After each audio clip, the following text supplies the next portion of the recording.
నమస్తే, నేను Roja. Welcome to special debate. పశ్చిమాసియాలో యుద్ధ మేఘాలు కమ్ముకున్నాయి. అమెరికా ఇరాన్ మధ్య ఏ క్షణమైనా వార్ జరగొచ్చు అనేటువంటి సంకేతాలు దడపుట్టిస్తున్నాయి. దీంతో ఇరాన్లోని ఇండియన్ ఎంబసీ కార్యాలయం రెడ్ అలర్ట్ ప్రకటించింది. భారతీయ పౌరులకు అత్యవసర హెచ్చరికలు జారీ చేసింది. టెహ్రాన్లో వేగంగా మారుతున్న పరిస్థితుల దృష్ట్యా మోదీ సర్కార్ కీలక నిర్ణయం తీసుకుంది. విద్యార్థులు, పర్యాటకులు, వ్యాపారవేత్తలు అందుబాటులో ఉన్న కమర్షియల్ విమానాల ద్వారా వెంటనే ఇరాన్ విడిచి వెళ్లాలని స్పష్టం చేసింది.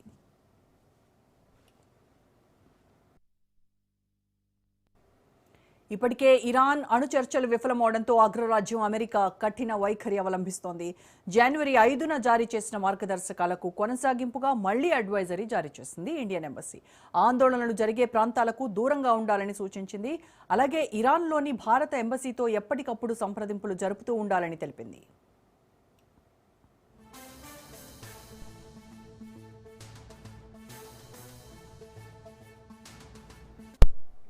భారతీయులంతా పాస్పోర్ట్లు, ఐడి కార్డులతో సహా తమ ప్రయాణ, ఇమ్మిగ్రేషన్ పత్రాలు సిద్ధంగా ఉంచుకోవాలన్నారు అధికారులు. ఎలాంటి సహాయం కోసమైనా రాయబార కార్యాలయాన్ని సంప్రదించాలని తెలిపారు. ఇప్పటివరకు ఎంబసీ వద్ద పేర్లు నమోదు చేసుకోకపోతే వెంటనే రిజిస్టర్ చేయించుకోవాలని ఇండియన్ ఎంబసీ అడ్వైజరీలో వెల్లడించింది.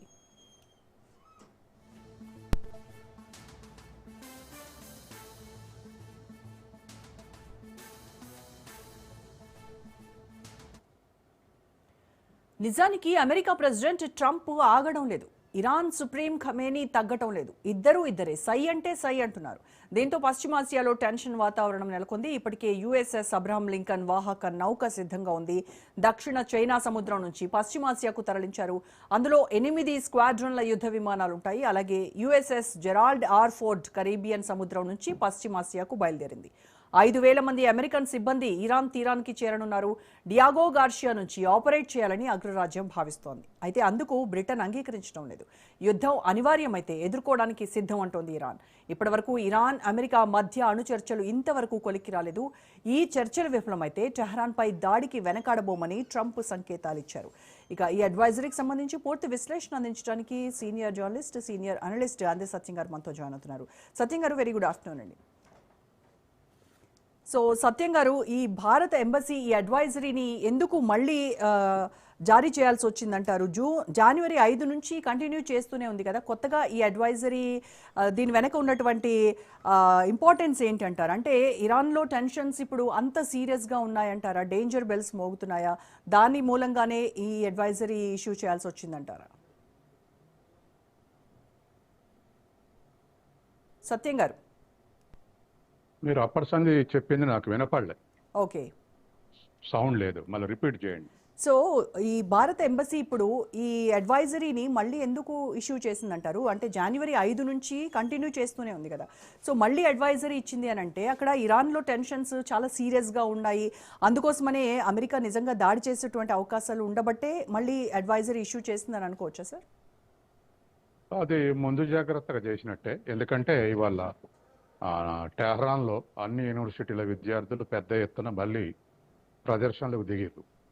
ఇది ఒక అంశం.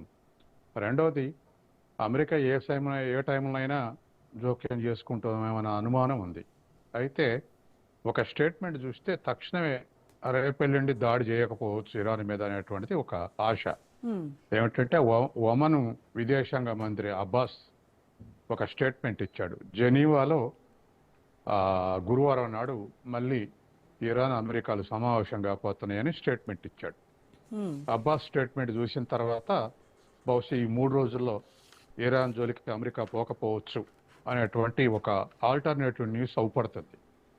అయితే ట్రంప్ మాటలను చూసి లేదా మిగతా డెవలప్మెంట్స్ చూసి విఫలమైనవి కాబట్టి దాడి చేయవచ్చు, లేదా తర్వాత ఇవాళ ఉన్నటువంటి పరిస్థితుల్లో విద్యార్థుల వర్సెస్ పోలీసుల ఘర్షణలు జరిగితే మళ్ళీ అనేక డిస్టర్బెన్సెస్ ఉండొచ్చు అనేటువంటి ఉద్దేశంతో ఎంబసీ జాగ్రత్తగా ఉండండి, తర్వాత మీ దగ్గర ఉన్నటువంటి పాస్పోర్టు, వీసా దగ్గర పెట్టుకోండి అని చెప్పేసి హెచ్చరిక జారీ చేసింది. కానీ ఒమన్ విదేశాంగ మంత్రి స్టేట్మెంట్ చూసిన తర్వాత ఈ 3 days అయితే అమెరికా జోక్యం చేసుకోకపోవచ్చు అని అనిపించింది. జెనీవాలో గురువారం టాక్స్ ఉన్నాయని చెప్పింది. సరే, అమెరికా ఇరాన్ మధ్య ఈ అణు చర్చలు ఏవైతే ఉన్నాయో ఇప్పటికీ స్టాల్ అయ్యాయా? అవి ట్రంప్ ఇచ్చినటువంటి సిగ్నల్స్ యుద్ధానికి దారి తీస్తాయన్నట్టుగానే కనిపిస్తూ ఉన్నాయి అనేది. అంటే మీరు చెప్పినట్టుగా డిప్లొమసీకి కూడా మార్గం లేకపోలేదు అనేటువంటి ఆశలు అయితే సజీవంగానే ఉన్నాయి ఇంకా. వెస్ట్ ఏషియాలో అన్ని దేశాలు కూడా చర్చలకే అనుకూలంగా ఉన్నాయి. అమెరికాని వద్దనే వాళ్ళే తప్ప దాడి చేయాలని కోరే వాళ్ళు లేరు వెస్ట్ ఏషియాలో. ఇరాన్ మిత్ర దేశాలైనా ఇరాన్ వ్యతిరేక దేశాలైనా అక్కడ ప్రతిదాడులు జరిగితే చుట్టూన్నటువంటి వెస్టర్న్ కంట్రీస్లో వెస్ట్ ఏషియాలో ఈ అమెరికా స్థావరాలు ఉన్నాయి. అమెరికా స్థావరాల మీద దాడి చేయటం అంటే ఆ చుట్టూన్న దేశాల మీద కూడా దాడులు జరుగుతాయి. కాబట్టి వద్దు, దాడులు వద్దు, చర్చలే అని చెప్పేసి నడుస్తూ ఉంది. ట్రంప్ గారు ఏమిటంటే అణుబాంబు తయారు చేయట్లేదని రుజువు చేసుకోవాలి, అణుబాంబుకు ప్రిపేర్ కావట్లేదని రుజువు చేసుకోవాలి. ఇది కండిషన్ ఇరాన్ మీద. ఇరాన్ మేము అన్ని దేశాల లెక్క ఆటమిక్ పవర్ ఏ దేశాలకైతే ఉందో ఆ దేశాలు శాంతియుత ప్రయోజనాల చేస్తున్నాడు, మేము కూడా అదే శాంతియుత ప్రయోజనాల కోసం చేస్తున్నాం తప్ప అణుబాంబు చేసే ఉద్దేశం లేదు అనేది ఇరాన్ స్టేట్మెంట్. దానికి అపనమ్మకం ఉంది ట్రంప్కి కానీ అమెరికాకి కానీ. కాబట్టి వాటికి ఆ ఒప్పందానికి వచ్చి అణుబాంబు తయారు చేయమనేది ఒకటి. రెండోది అణు కర్మాగారాలు ఉంటే వాటిని చెక్ చేసుకునేందుకు ఇంటర్నేషనల్ ఇవాళ ఆటమిక్ ఎనర్జీ మిషన్ ప్రకారం వాటిని తనిఖీ చేసేందుకు కూడా అనుమతి ఇవ్వాలి. అనుమతి ఇస్తే అప్పుడు రెండు దేశాల మధ్య ఈ ఘర్షణ వాయిదా పడేటువంటి అవకాశం ఉంది. తర్వాత రెండోది ఏమిటంటే ఇవాళ ఇరాన్కు అసలు ట్రంప్ అమెరికా కన్నా ఇంటర్నల్గా ఇవాళ మళ్ళీ తిరుగుబాట్లు చేయటంతో గతంలోనే ఫినిషింగ్ 7,000 మంది చనిపోయారు అనుకుంటున్నారు ఈ ఆందోళనల్లో. మళ్ళీ ఇప్పుడు విద్యార్థుల ముందుకు వచ్చి ఆందోళన చేస్తున్నారు అనేటువంటి నిన్న వార్తలు వస్తున్నాయి. కాబట్టి ఇది కూడా ఇవాళ ఖొమేనీకి కంటి మీద నిద్రపోకుండా చేస్తున్నటువంటి సంఘటనలు ఉన్నాయి. కాబట్టి ఇప్పుడు ఇంటర్నల్ డిస్టర్బెన్స్, ఎక్స్టర్నల్ డిస్టర్బెన్స్ కూడా కొనసాగుతున్నాయి ప్యారలల్గా. అయినా ఇది అవకాశం తీసుకొని దరిదాపు గతంలో ఇరాన్ వచ్చిన కన్క్లూజన్ ఏమిటంటే అమెరికానే ఈ రెచ్చగొడుతుంది మా దేశంలో, కాబట్టి అమెరికా పాత్రను రెచ్చగొట్టడంలో అనేటువంటిది ఇరాన్ యొక్క ఆరోపణ. ఈ ఆందోళనకారు జోలికి పోతే మేము ఊరుకోం, మేమే దాడి చేస్తాం, ఆందోళనకారుల జోలికి పోవద్దని చెప్పేసి అమెరికా హెచ్చరిక. ఇది నడుస్తుంది ఈ టజిల్. కానీ ఇంటర్నేషనల్గా రియాక్షన్ ఏమిటంటే వాళ్ళది వాళ్ళు చూసుకుంటారు. అమెరికా ఎవడు ఇరాన్కు డిక్టేట్ చేయడానికి? అమెరికాలో ఇంటర్నల్గా ఉన్న పాలిటిక్స్ వాళ్ళది వాళ్ళు చూసుకుంటారు ఏమవుతుంది అనేది. కానీ ఆందోళన చేయటమే కరెక్ట్ అని, ఆందోళన చేసే జోలికి పోవద్దని అంటే అమెరికాలో ఆందోళన చేశారు ఆ మధ్య యూనివర్సిటీలల్లో. ట్రంప్ టీసీలు ఇచ్చి పంపాడు, అసలు యూనివర్సిటీలో చదవద్దని ఇతర దేశాల వాళ్ళని ఎలగొట్టండి, మీరు ఆందోళన చేస్తారా అమెరికాకు వ్యతిరేకంగా. కాబట్టి నీకైతే సూత్రం, వేరే వాళ్ళకు ఒక సూత్రం అని చెప్పేసి వాళ్ళు ఇంటర్నేషనల్గా ఆ ప్రశ్నలు లేవనెత్తుతున్నారు. కాబట్టి ఏదేమైనా ఇరాన్ చాలా డిస్టర్బ్డ్గా ఉంది నిర్ణయాల ఇంటర్నల్ అండ్ ఎక్స్టర్నల్ యాజిటేషన్స్ తోటి.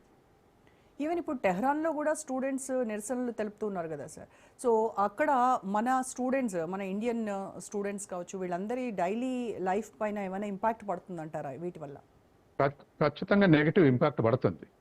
ఎందుకంటే మన స్టూడెంట్స్ కూడా దాంట్లో ఇన్వాల్వ్ అయ్యి స్టూడెంట్స్ కమ్యూనిటీకి ఉన్న ఫ్రెండ్షిప్ లేకపోతే స్టూడెంట్స్ ఫ్రెండ్షిప్కు ఉన్నటువంటి స్టూడెంట్స్ మూమెంట్స్కు సపోర్టింగ్గా నిలబడితే సహజంగానే మన స్టూడెంట్స్ మీద కూడా అది నెగిటివ్ ఇంపాక్ట్ పడేటువంటి అవకాశం ఉంది.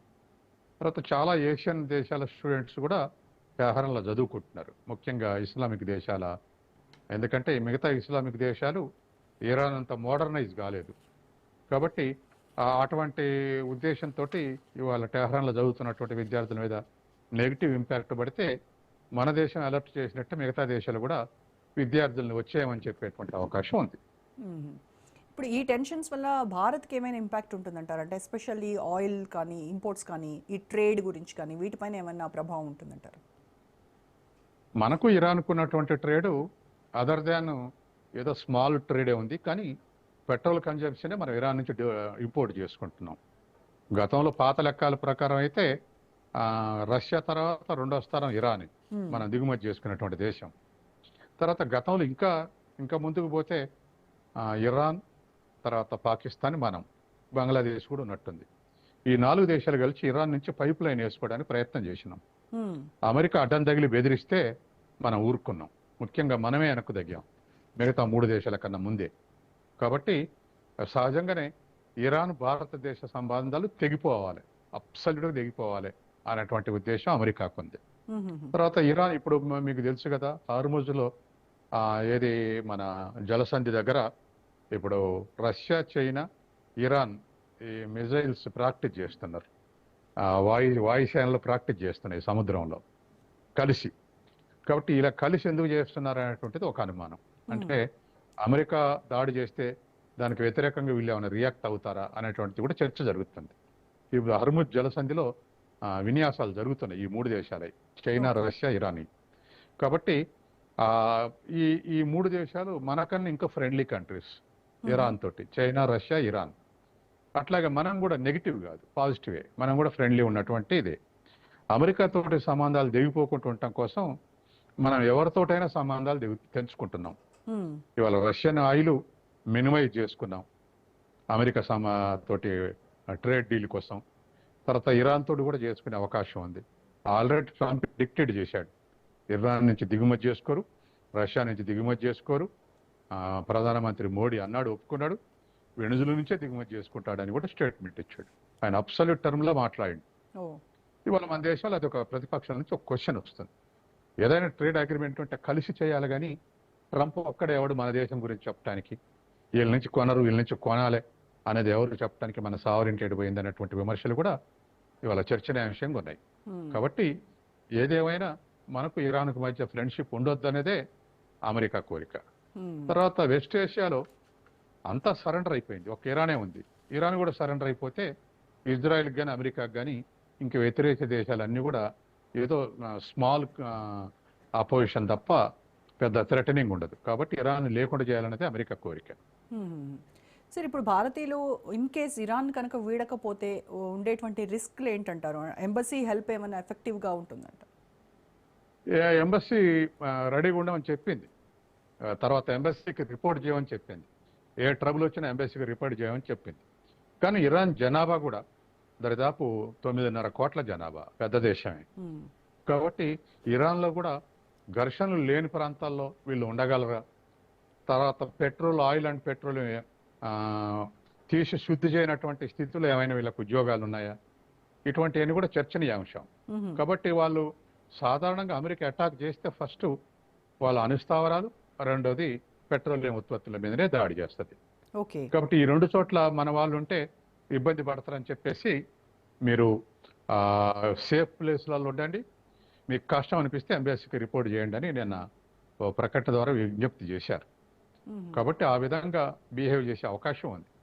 తర్సడే నాడు మళ్ళీ జెనీవాలో చర్చలు జరిగితే ఏమైనా ఇంకొంత కన్క్లూజన్కి వస్తారా, లేకపోతే ఇంకొంచెం డైల్యూషన్ అయిద్దా ఈ టెన్షన్స్ అనేది మనం గురువారం వరకు చూస్తే కానీ తెలియదు. సో ఈ జెనీవాలో జరిగే న్యూక్లియర్ టాక్స్లో ఏమైనా పాజిటివ్ రెస్పాన్స్ వచ్చేటువంటి అవకాశం ఉందంటారు? ఉన్నది ఇద్దరు ప్రెజర్లు ఏమన్నారు. అమెరికా ట్రంప్ సుప్రీంకోర్టు తీర్పు వ్యతిరేకంగా వచ్చి అమెరికాలో ఉన్నటువంటి ప్రజలు, ఎకనమిస్టులు, తర్వాత కొంతమంది ఓన్ పార్టీ రిపబ్లికన్స్, వీళ్ళందరూ కూడా డెమోక్రాట్స్, వీళ్ళందరూ కూడా వ్యతిరేకిస్తారు. కాబట్టి తర్వాత ట్రంప్ రేటింగ్ కూడా 60% నుంచి 36% పడిపోయింది. గత టారిఫ్ల దగ్గర నుంచి ఇప్పటి వరకు 7 నెలలుగా అనుసరించినటువంటి విధానాలు దీంట్లో మనకు క్రియాశీలకంగా కనపడుతున్నాయి రేటింగ్ పడిపోవటానికి. కాబట్టి ఇటువంటి పరిస్థితుల్లో ట్రంప్ కూడా ఒత్తిడిలో ఉన్నాడు. తర్వాత ఇరాన్ కూడా ఇంటర్నల్ ఎలక్షన్లు ప్రెజర్స్ ఉన్నాయి, ఘర్షణలు ఉన్నాయి. తర్వాత వాటి నుంచి బయటపడటానికే ఇరాన్కు శక్తి సరిపోతుంది, కష్టం అవుతుంది. కాబట్టి ఇప్పట్లకిప్పుడు అమెరికాతో ఘర్షణ తెచ్చుకొని యుద్ధం చేసి గెలుస్తాం లేదా ప్రతిఘటిద్దామని బయట ఎన్ని ప్రగల్భాలు పలికినా లోపల సైనికంగా డిఫెన్స్ పరంగా చూస్తే ప్రపంచంలో అమెరికాది నెంబర్ 1 స్థానం, ఇరాన్ది 16వ స్థానం డిఫెన్స్ పరంగా చూస్తే. కాబట్టి అమెరికాని గెలుస్తుంది, అమెరికాని నష్టపడుతుంది. ఇప్పటికి కూడా ఇరాన్ కూడా మేము ప్రతిగా అమెరికా మీద దాడి చేస్తాం అనట్లే, ఈ మా దేశం చుట్టూ ఉన్నటువంటి అమెరికా స్థావరాల మీద దాడి చేస్తాం అంటుంది. దానికి ఉన్న క్యాపబిలిటీస్ అవి. కాబట్టి ఇవాళ ఘర్షణ పోయి దేశం నాశనం కావటం, వాళ్ళ పాలన నాశనం కావటం తప్ప ఇంకోట్లేదు. కానీ అమెరికా యోచన ఏముందంటే ఇరాన్ మీద దాడి చేసేదానికన్నా కూడా ఖొమేనీని దించేయాలి, ఖొమేనీని శిక్షించాలి, ఖొమేనీని కొడుకుని దాడి చేస్తే కూడా అణుస్థావరం మీద ఏ స్థాయిలో దాడి చేస్తుందో ఖొమేని కొడుకును కూడా హతం చేయాలనేటువంటి ఉద్దేశంలో అమెరికా ఉంది. కాబట్టి పాలన మార్చేస్తే ఇప్పుడు మధురును ఎత్తుకుపోయి ఆ వెనుజులాలో ప్రతిఘటించలేని ప్రభుత్వం ఉంది, అలో చేశారు. ఇరాన్ కూడా ఖొమేని కొడుకుని దించేసి తప్పించి వాళ్ళ మాటని ప్రభుత్వం తెచ్చుకోవాలి అనేటువంటి ఉద్దేశంలో అమెరికా ఉంది. కాబట్టి దానికే వాళ్ళు ప్రయత్నం చేసే అవకాశం ఉంది. అందుకనే ఈ జాగు చేస్తా ఉన్నారు. తర్వాత ఏషియాలో కూడా, వెస్ట్ ఏషియాలో కూడా అన్ని దేశాలు ఎఫెక్ట్ అవుతాయి. తర్వాత ఆయిల్ రేట్లు శరవేగంగా పెరిగే అవకాశం ఉంది, సప్లై తగ్గితే, సప్లై చైన్స్ డిస్టర్బ్ అయితే. కాబట్టి వెనక ముందు ఆడుతున్నారు ఇటు ఇరాన్ కానీ అటు అమెరికా కానీ. ఇప్పుడు యుఎస్, యూకే, తర్వాత ఇలాంటి కెనడా లాంటి ఇతర దేశాలు కూడా సిమిలర్గా ఇలాంటి అడ్వైజరీస్ ఏమన్నా ఇరాన్కి ఇచ్చాయంటారా? అంటే అక్కడ కూడా ఉన్నారు కదా, వాళ్ళ ప్రజలు కూడా ఉండుంటారు కదా, సో సిమిలర్ అడ్వైజరీస్ ఏమన్నా ఇచ్చి ఉండొచ్చా? వాళ్ళు కూడా ఇవాళ బ్రిటన్ చెప్పలేము, కెనడా కూడా వ్యతిరేకంగా కోరుకుంటుంది, అమెరికా దాడి చేయొద్దు ఇరాన్ మీద అనేది కోరుకుంటుంది. తర్వాత ఇరాన్ కూడా మార్చుకోవాలి, విధానాలు మార్చుకొని ఇంటర్నేషనల్ ఆర్గనైజేషన్ సంబంధించినటువంటి అన్ని దేశాలు ఏ అగ్రిమెంట్ ఉన్నాయో అదే విధంగా ఉండాలని కెనడా. బ్రిటన్ మాత్రం కాస్త ఎప్పుడు కూడా యుఎస్ వైపు మొగ్గు చూపుతుంటది ఎక్కడైనా ప్రపంచవ్యాప్తంగా. కాబట్టి బ్రిటన్ని మనం పాజిటివ్గా ఎక్స్పెక్ట్ చేయలేము, ఇన్ ఫేవర్ ఆఫ్ అమెరికానే ఉంటుంది ఎప్పుడైనా బ్రిటన్. కాబట్టి కెనడా నెగిటివ్ ఉంటుంది ఈ మధ్యకాలంలో నెమ్మదిగా. ఇది కరెక్ట్ కాదు, వరల్డ్ ఆర్డర్ని డిస్టర్బ్ చేయడం కరెక్ట్ కాదు అమెరికా, ఇట్లా డిక్టేట్ చేయటం గ్రీన్లాండ్ కోసం, లేకపోతే వెనుజులా కోసం, ఇరాన్ కోసం, తర్వాత ట్రేడ్ డీల్స్ టారిఫ్లు కూడా ఇష్టం వచ్చినట్టు మాట్లాడటం, ఇవన్నీ కూడా కెనడా ఇష్టపడలేదు. కెనడాని కూడా రెచ్చగొట్టాడుగా ట్రంప్, మా దేశంలో 50 రాష్ట్రాలు ఉన్నాయి, మీరు 51 రాష్ట్రంగా ఉండండి మీరు అని చెప్పేసి అన్నాడు కదా. కాబట్టి వాళ్ళు కూడా హర్ట్ అయి ఉన్నారు కెనడా కూడా. సో ఎవాక్యుయేషన్ ప్లాన్ చేస్తున్నారు వాళ్ళు కూడా. ఎస్. ఓకే సార్, ఇప్పుడు యూరోపియన్ యూనియన్ లేదా రష్యా కానీ చైనా కానీ ఇలాంటి కంట్రీస్ ఇప్పుడు ఇరాన్ చూసి ఈ సిచ్యువేషన్లో ఎలా రెస్పాండ్ అవుతాయంటారు? వాళ్ళు ఖండిస్తున్నారు. ప్రత్యక్షంగా అమెరికాకి వ్యతిరేకంగా యుద్ధంలోకి వచ్చే అవకాశం లేదు. ఎందుకంటే చైనానే మొత్తం కాన్సన్ట్రేషన్ అంతా దాని ఎకనామిక్ డెవలప్మెంట్ మీద కాన్సన్ట్రేట్ చేసి ఎప్పుడు అమెరికాను దాటేద్దామా అనేటువంటి యోచనలో చైనా ఉంది. ఘర్షణలోకి పోయి యుద్ధంలోకి పోతే ఎకనామిక్ డెవలప్మెంట్ వెనకబడద్దు అని చెప్పేసి వాళ్ళు గత 10 ఏళ్లుగా వాళ్ళ స్టేట్మెంట్ల ద్వారానే వ్యతిరేకించడం లేదా అనుకూలించడం, ఇటువంటి చర్చల ద్వారానే తప్ప యుద్ధంలో దిగి వాళ్ళ అభివృద్ధిని వెనక్కు కొట్టుకునే స్థితిలో లేదు చైనా. అట్లనే రష్యా కూడా యుక్రెయిన్లో వాళ్ళు ప్రత్యక్షంగా పాల్గొనకపోతే రష్యా కూడా నెగిటివ్ ఉండేది కాదు. కాబట్టి ఏదేమైనా ఒకటి, అమెరికా డిక్టేట్ చేస్తే మాత్రం వినే స్థితిలో లేరు. అంటే అమెరికా చెప్తే విని, అమెరికా బెదిరింపులకు విని పుతిన్ కానీ జమీన్ కానీ వెనక్కు తగ్గే, జిన్పింగ్ కానీ వెనక్కు తగ్గే అవకాశం లేదు వాళ్ళ దేశాల జోలికి పోతే. కానీ ఇంకొక దేశం తరపున వచ్చి యుద్ధం చేసే స్థితిలో ఆ 2 దేశాలు ఉన్నాయి అనిపించట్లేదు. కాబట్టి ఇవాళ ఉన్నటువంటి పరిస్థితుల్లో ఏదైనా ఇంటర్నేషనల్ ఆర్గనైజేషన్స్ బాగా డైల్యూట్ అయి ఉన్నాయి. ఇవాళ అమెరికా మీద ఒత్తిడి తెచ్చేందుకు యుఎన్ఓ కూడా నామకార్థంగా మారిపోయింది. దాంతో ఇవాళ అమెరికా దరిదాపు వరల్డ్ వైడ్గా ఇట్లా ఇటు బయలేటర్ అగ్రిమెంట్లో కానీ ఇటు యుద్ధంలో కానీ ఎక్కడైనా డిక్టేట్ చేస్తూ ఉంది. ఓకే, సో యుఎన్ కూడా జోక్యం చేసుకున్నటువంటి అవకాశం లేదు, వ్యతిరేకంగా స్పీచ్లు ఇవ్వటమే తప్ప తను జోక్యం చేసుకొని ఇది కరెక్ట్ కాదని వార్నింగ్ ఇచ్చే స్థితిలో యుఎన్ఓ కూడా లేదు. తర్వాత ఎట్లా వీటో పవర్ ఉందిగా, వీటో పవర్ వచ్చే వరకల్లా అమెరికా బ్రిటన్ ఒకటైతాయి. అందుకని ఇటువంటి పరిస్థితుల్లో ఇంటర్నేషనల్ గా యుఎన్ఓ వచ్చి, పీస్ కీపింగ్ ఫోర్స్ వచ్చి, ఇటువంటి వచ్చి కంట్రోల్ చేసే పరిస్థితి అవ్వట్లే.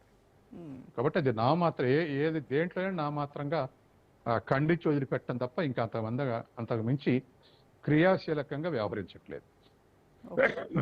ఇప్పుడు గతంలో యెమెన్, యుక్రెయిన్ లాంటి ఈ క్రైసిస్లో కూడా ఇలాంటి ఎవాక్యుయేషన్స్ వాళ్ళు ఎలా హ్యాండిల్ చేస్తుంటారు సార్? ఎందుకంటే అప్పుడు ఆపరేషన్ రహత్ ఇలాంటి మిషన్స్ కూడా ఇప్పుడు ఏమన్నా ఇరాన్కి పాసిబిలిటీ ఉంటుందంటారా? మనకు ఇప్పుడు ఇరాన్ మీద కోపం 2 రకాలు. ఒకటే ఇరాన్ మీద కోపం, రెండోదేమో ఇరాన్ చుట్టూన్న దేశాల్లో, లెబనాన్లో ఉన్నటువంటి హైతీస్ కానీ, లేకపోతే ఇప్పుడు ఉన్నటువంటి ఒమన్లో ఉన్నటువంటి వాటికి కానీ, ఇటువంటి ఫెనట్రిక్ ఫోర్సెస్కు ఎంకరేజ్ చేస్తుంది, వాళ్ళకి ఫండింగ్ చేస్తుంది అనేది అమెరికా యొక్క మరొక ప్రైమ్ కాజ్ వాళ్ళు చెప్పేది. కాబట్టి ఆ దేశాల్లో ఉన్నటువంటి తిరుగుబాటుదారులకు, తర్వాత ప్రభుత్వాలు కాకుండా మతతత్వవాదులు ఉన్నారు. అటువంటి వాళ్ళకి ఎంకరేజ్ చేస్తుంది, ఆయుధాలు సప్లై చేస్తుంది, ఆర్థిక సహాయం చేస్తుంది. వాళ్ళు ఇంటర్నేషనల్ గా అమెరికా నౌకల మీద దాడి చేస్తారు. హైతీలు కానీ వీళ్ళు కానీ ఒమన్ నుంచి కానీ ఉన్నటువంటి ఉగ్రవాదులు. కాబట్టి వాళ్ళ ఫండింగ్ చేస్తారు. కాబట్టి ఇరాన్ ని బలహీనపరిస్తే అవి కూడా బలహీనపడతాయి, ఇరాన్ లేకుండా చేస్తే అవి కూడా లేకుండా పోతాయి అనేటువంటి రెండో దృక్పథం కూడా ఉంది. కాబట్టి అమెరికా ఈ విధంగా వ్యవహరిస్తుంది ఇరాన్ మీద. ఇప్పుడు ఇండియా, యుఎస్, ఇరాన్ ఈ మధ్య దీనిపైన ఎటువైపు ఒక స్టాండ్స్ తీసుకుంటుందంటారా, లేదంటే న్యూట్రల్ స్ట్రాటజీని అప్లై చేస్తుందా, లేదంటే యుఎస్ సైడ్ లీన్ అవుతుందంటారా? ఎందుకంటే మనకున్నటువంటి తాను ఏదో తీక్షణంగా గమనిస్తున్నాం అనే స్టేట్మెంట్ తప్ప ఇంతవరకు అంతకు మించిన పాజిటివ్ స్టేట్మెంట్ రాలేదు. తర్వాత ఇరాన్ మీద దాడి చేయటం తప్పు అని అమెరికా మీద నెగిటివ్ స్టేట్మెంట్ ఇంతవరకు రాలేదు. ఏదో గమనిస్తున్నాం అనే స్టేట్మెంట్ తప్ప అలా చేయటం, అలా దాడి చేయటం తప్పు అనేటువంటి పరిస్థితి లేదు. దీంట్లో ఉన్నటువంటి రాజకీయ పక్షాలు లేదా ఇంటలెక్చువల్స్ మాత్రం ఖండిస్తున్నారు. ఇరాన్ మీద అమెరికా ఇష్టం వచ్చినట్టు వ్యవహరించడం కరెక్ట్ కాదు ఇరాన్ మీద అని చెప్పేసి. తర్వాత ఈ ఆటమిక్ ఎనర్జీ మిషన్ కూడా వాళ్ళకు అతీతంగా అణుబాంబులు తయారు చేసినటువంటి ఆధారాలు కూడా లేవు ఇరాన్లో. కాబట్టి ఇంటర్నేషనల్ గా మిగతా దేశాలన్నీ ఆటమిక్ మిజైల్స్ పెట్టుకొని తన మాటినటువంటి దేశాలు అన్నిటి దగ్గర ఆటమిక్ మిజైల్స్ పెట్టి, ఇజ్రాయెల్ దగ్గర పెట్టి, ఫ్రాన్స్ దగ్గర పెట్టి, ఇంగ్లాండ్ దగ్గర పెట్టి, ఇంగ్లాండు ఫ్రాన్స్ అయితే చిన్న చిన్న రాజ్యాలు, చైనా తర్వాత ఎక్కువ ఈ ఆటమిక్ మిజైల్స్ ఉన్నది వాళ్ళిద్దరి దగ్గర, మనకన్నా కూడా. మన దగ్గర 180, పాకిస్తాన్ దగ్గర 170 అంటే చెప్తుంది ఇంటర్నేషనల్ లెక్క. మనకు అవి 280, 290 మిజైల్స్ వాళ్ళిద్దరి దగ్గర ఉన్నాయి. అవన్నీ అమెరికా నిల్వ చేసినాయి వాటితో పాటు. కాబట్టి నీకు ఇష్టమైన దేశాల్లో అన్నిటి నిల్వ చేసి ఇరాన్ స్వతంత్రంగా ప్రయత్నం చేస్తుంటే ఇరాన్ మీద ఈ విధంగా ప్రెజర్ చేయటం ఏందనేటువంటి ప్రశ్న కూడా ఇవాళ నడుస్తూ ఉంది. కాబట్టి కాదు వాళ్ళు అణుబాంబు తయారు చేయట్లేదు, ఇరాన్ అణుబాంబు తయారు చేస్తుంది అనేది కౌంటర్ అమెరికన్ ఆర్గ్యుమెంట్. మాకు అనుమానం ఉందనేది కౌంటర్ ఆర్గ్యుమెంట్. కాబట్టి ఇవి రేపు జెనీవాలు ఎక్కడ వరకు ఆగిపోతాయి లేదా ఏ మేరకు కన్క్లూజన్ అవుతుంది దాన్ని బట్టి ఇరాన్ అమెరికా కాన్ఫ్లిక్ట్ కొంత డైల్యూట్ అయ్యేటువంటి అవకాశం ఉంది అక్కడ ఏదైనా కొంత కన్క్లూజన్కి వస్తే. ఓకే, సో ఈ థర్స్డేకి జెనీవా ఈ టాక్స్, న్యూక్లియర్ టాక్స్ అనేవి షెడ్యూల్ అయి ఉన్నాయి. సో ఈ లోపలనే మనకి ఒక డెసిషన్ వచ్చేస్తుంది. అది అబ్బాస్ స్టేట్మెంట్ ఇచ్చాడు రాత్రి, ఈ రెండు దేశాల మధ్య థర్స్డే నాడు జెనీవాలు ఉన్నాయని. ఓకే, అంటే జెనీవాలో ఉన్నాయి అంటే ఈ 2 రోజుల 3 రోజుల ఇప్పుడు మన ట్రంప్ ప్లాన్ కూడా ఏంటంటే యుద్ధం చేస్తా, దాడి చేస్తా అని బెదిరించి అక్కడేదో జెనీవాల అగ్రిమెంట్ కు తీసుకురావాలనేటువంటి ఒక ప్రెజర్ టాక్టిక్స్ ముందు ప్రయోగిస్తున్నాడు.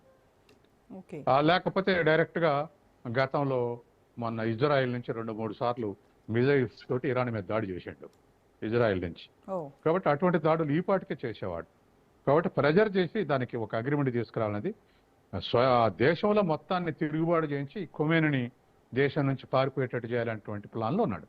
గతంలో ఇరాన్ షా పోయినట్టే ఖొమేనీ కూడా పోవాలి అనేటువంటి షా కొడుకు 78-79లో షా బారిపోయినట్టే షా కొడుకు కూడా ఇవాళ రాజ్యం అప్పగించాలి, ఖొమేనీని బారిపోయేటట్టు చేసి ఇంటర్నల్ గా తిరుగుబాటు తీసుకొచ్చి ఆ పని చేయాలనేటువంటి ఉద్దేశంలో ఇవాళ ట్రంప్ ఉన్నాడు. తన మాట వినేటువంటి ప్రభుత్వం తీసుకురావాలనేటువంటి దాంట్లో. సార్, ఇప్పుడు ఈ జెనీవాలో జరిగే న్యూక్లియర్ టాక్స్ కనుక సక్సెస్ అయితే ఖచ్చితంగా సిచ్యువేషన్ డీఎస్కలేట్ అవుతుంది. ఇన్ కేస్ ఫెయిల్ అయితే పరిస్థితి ఏంటంటారు? ఖచ్చితంగా దాడి చేస్తుంది అమెరికా. కుదరదు ఇక అనుకుంటే దాడి చేస్తుంది. దాడి చేసినప్పుడు ఇరాన్ కూడా మొండిగా ఉంది. అంటే వాళ్ళు ఫండమెంటలిస్ట్ కదా, తాడో పేడో తేల్చుకుందాం, ప్రతిఘటిస్తాం అనేటువంటి ఉద్దేశంలో ఉన్నారు. తర్వాత ఇరాన్కి కొన్ని అనుభవాలు ఉన్నాయి, యుద్ధ అనుభవాలు. గతంలో ఇరాక్ తోటి యుద్ధం చేసిర్రు, ఆ తర్వాత మొన్న ఇజ్రాయెల్ తోటి యుద్ధం చేసిర్రు, మళ్ళీ ఇప్పుడు అమెరికా తోటి కొంత ఎక్స్పీరియన్స్ ఉంది. అమెరికాని ఢీకొట్టేంత బలం లేకపోయినా కొంత రెసిస్ట్ చేయాలంటే ఉద్దేశంలో ఉంది. అంటే ఇప్పుడు అమెరికా అంత పెద్ద దేశం కూడా అమెరికా వియత్నాం మీద ఓడిపోయింది. చిన్న దేశం, వాళ్ళకు ఏం సోఫిస్టికేటెడ్ వెపన్స్ లేదు, కానీ వాడున్న కమ్యూనిస్ట్ పార్టీ ఇన్వాల్వ్మెంట్ తోటి డెడికేటెడ్ గెరిల్లా యుద్ధం చేసి వియత్నాంని వదిలేసి వచ్చింది అమెరికా. చాలా నష్టపోయింది. అట్టాగా తాలిబాన్లు అది అణిచేస్తానది తాలిబాన్ల దగ్గరకు వచ్చి దరిదాపు ఆఫ్ఘనిస్తాన్లో తిరుగుబడి దగ్గర నుంచి మొన్నటి వరకు $1.7 ట్రిలియన్ మాకు ఖర్చు అయింది. ఇక మాకు ఈ యుద్ధం అవసరం లేదని తాలిబాన్లకి అప్పచెప్పిపోయింది. అక్కడ ఓడిపోయినట్టే కదా. అవును. కాబట్టి అట్లా అట్లా రెసిస్ట్ చేయొచ్చు. తాలిబాన్లు రెసిస్ట్ చేసినట్టు, వియత్నాంలో కమ్యూనిస్టులు రెసిస్ట్ చేసినట్టు రెసిస్ట్ చేసే యోచనలో ఉన్నదా ఇరాన్ అనేటువంటిది ఒక చర్చ నడుస్తుంది. ఓకే. ఏది యుద్ధం గెలవకపోయినా ఫిజికల్ గా ఇప్పుడు బాంబర్లు వేసి నాశనం చేయొచ్చు కాక, కానీ ఫిజికల్ గా వచ్చి ఆ దేశాన్ని ఆక్రమిస్తుంటే అది ఎట్లుంటది అనేది వాళ్ళకు ఇప్పుడు అమెరికన్ సైనికులకు ఆఫ్ఘనిస్తాన్ లో ఒక లెసన్ వచ్చింది. పాత తరంలో అయితే వియత్నాంలో కూడా ఒక లెసన్ వచ్చింది. కాబట్టి ఇప్పుడు ఇరాన్ లో కూడా ఇటువంటిది ఫిజికల్ గా ఆక్యుపై చేయాలి లేదా జియోగ్రఫికల్ గా ఆక్యుపై చేయాలంటే దాంట్లో చాలా రెసిస్టెన్స్ ఉంటుంది. మరి ఇరాన్ కూడా ఆ ఉద్దేశంలో ఉన్నదా? ఇవన్నీ కూడా ఇవాళ అంచనా వేసుకున్నారు, బేరీజ్ వేసుకునేటువంటి స్థితిలో ఉన్నాయి దేశాలు, ఓకే. రెండు దేశాలు కూడా. యా, ఇప్పుడు లాంగ్ టర్మ్ లో ఈ టెన్షన్స్ అనేవి మిడిల్ ఈస్ట్ స్టెబిలిటీ పైన ఎలాంటి ఇంపాక్ట్ చూపిస్తుంది అంటారు? ఈ మిడిల్ ఈస్ట్ మీద మిగతా దేశాలు ఏమో కానీ మిడిల్ ఈస్ట్ లో కనుక ఈ క్రైసిస్ ఎక్కువైతే ప్రపంచం అంతా క్రైసిస్ కు లోనవుతుంది. ఎందుకంటే ప్రపంచం మొత్తానికి కావాల్సింది it is petrol is an input in every output. ప్రతి ప్రొడక్ట్ లో పెట్రోల్ ఇన్పుట్. పెట్రోల్ తీసే స్వేచ్ఛ లేకపోతే, స్వేచ్ఛగా రవాణా చేసుకునే స్వేచ్ఛ లేకపోతే, ఎక్స్పోర్ట్ ఇంపోర్ట్స్ లేకపోతే వరల్డ్ వైడ్ గా ఆయిల్ ప్రైస్ స్పైరల్ అయ్యే అవకాశం ఉంది. అలా స్పైరల్ అయితే అన్ని దేశాల మీద నెగిటివ్ ఎఫెక్ట్ ఉంటుంది. కాబట్టే మిడిల్ ఈస్ట్ లో క్రైసిస్ రాకుండా చూడాలన్నటువంటి ప్రయత్నం చేస్తా ఉన్నారు. కానీ అమెరికా అట్లా లేదు. మిడిల్ ఈస్ట్ మొత్తాన్ని తన గ్రిప్పులో పెట్టుకోవాలి. ఎవరైనా విభేదిస్తే వాళ్ళని చంపేయటం. గతంలో గడాఫీని చంపేశారు, సద్దాం హుసేన్ చంపేశారు, తర్వాత ఆఫ్ఘనిస్తాన్ నజిబుల్లాని చంపేశారు, ఇప్పుడు ఖొమేని చంపేయాలనే ఉద్దేశంలో ఉన్నారు. ఇట్లా చాలా దేశాల్లో ఇటువంటి పనులు చేస్తుంది అమెరికా. కాబట్టి సెంట్రల్ ఏషియాని మొత్తాన్ని గ్రిప్లో పెట్టుకోవాలన్నటువంటి ఇదిలో ఉంది. కాబట్టి ఇటువంటి పరిస్థితుల్లో రేపు అమెరికా వ్యూహం మరి అది సక్సెస్ కావడానికి ఇరాన్ కూడా నాశనం చేస్తుందా, ఇరాన్ కూడా చేతిలోకి తీసుకుంటుందా అనేటువంటిది మరొక dimension. Yes sir, thank you so much Satyam garu. ఇది ఇవాల్టి special debate. Stay tuned to Raj news.